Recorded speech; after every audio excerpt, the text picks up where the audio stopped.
আসসালামু আলাইকুম। আজকে আমরা সকাল সকাল বের হয়ে পড়ি আমাদের গাছের সেই মুতা ২টা কাটার জন্য। যে গাছ ২টা আমরা কাটছিলাম আগে। আপনারা দেখছেন যে গাছ ২টা কাটতে আমাদের কি পরিমাণ যে কষ্ট হয়েছিল। আর এখন আমাদের কাটতে হবে সেই গাছ ২টার মুতা ২টা। আর মুতা বলতে আমরা যেটা বলি সেটা হলো গাছের যে গোড়াটা থাকে ওইটা। গাছ ২টা যেভাবে হোক কষ্ট-মষ্ট করে কাটছি, কিন্তু গাছের মুতা বা গাছের গোড়াটা এইটা আরও বেশি সারি হয় বা বেশি শক্ত হয়। এইটা কাটতে আমার হিমশিম খাইতেছিলাম। তারপরও আমাদের অনেক কষ্ট হইতেছিল। তারপর আমাদের তো কাটতেই হবে। তো আমরা বারবার আমাদের কুড়াল দিয়ে মানে কোপ দিয়েই যাইতেছিলাম।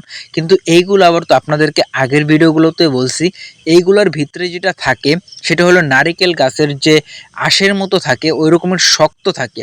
আর ওইগুলো পাছে কোপ দিলে ঠিকভাবে ওইটা মানে কাটে না। একদম মানে স্যাঁচা-ব্যাঁচা হয়ে যায়।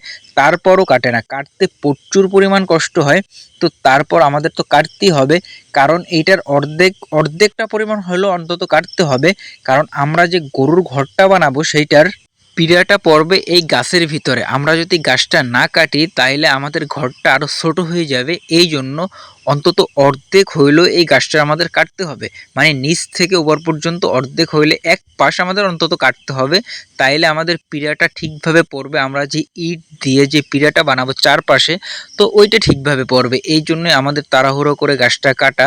আর আমাদের কাটতে হবে, কারণ আমরা হয়তো এটা দুই এক দিনের ভিতরেই আমরা ইট দিয়ে পিঁড়াটা বাঁধাই ফেলবো। তো এইটা করতে হলে আমাদের অবশ্যই গাছটা কাটতে হবে। আর যত কষ্টই হোক না কেন, এই জন্যই আমরা সকাল সকাল এইটা তাড়াতাড়ি কাটার জন্য বের হয়ে পড়ছিলাম। আর আমরা জানি যে এইটা কাটতে অনেক অনেক পরিমাণে কষ্ট হবে। এর আগেরটা কাটছি, আগে কাটা হয়েছে, এটা আপনাদেরকে ভিডিওতে দেখাইতে পারি নাই, কিন্তু লাস্টের যেটা ছিল এটা আপনাদেরকে ভিডিওতে দেখাচ্ছি। আর আপনারা দেখতেই পারতেছেন যে কি পরিমাণ এটা কাটতে কষ্ট হইতেছে।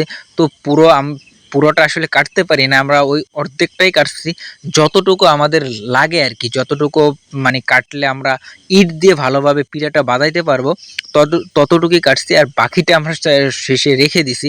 কারণ সম্পূর্ণটা কাটা ভাই আমার একলার পক্ষে এটা সম্ভব না। মানে এটা কাটতে প্রচুর পরিমাণ কষ্ট। আমি যে মানে আমি কতবার বসছি, আর লাস্ট পর্যন্ত আমার গায়ে যে দেখতেছেন গেঞ্জি তারপর লুঙ্গি পরা, এইটা ঘামে একদম সম্পূর্ণ ভিজে গেছে।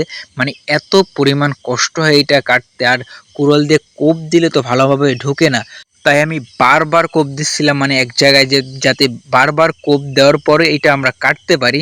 তো অবশেষে আমরা অর্ধেকটা পরিমাণ কাটতে পারছিলাম। তো তারপরের যে আমার অবস্থা, আমি একদম ঘামে টেমে একদম শেষ হয়ে গেছি। তো এরপর আমরা বিকালবেলা চলে যাই আমাদের কোয়েল পাখির জন্য খাবার আনতে। তো খাবার আনতে যাই আমরা পরে বৃষ্টির কবলে। তো ভালো থাকবেন। আসসালামু আলাইকুম ওয়া রাহমাতুল্লাহি ওয়া বারাকাতুহু।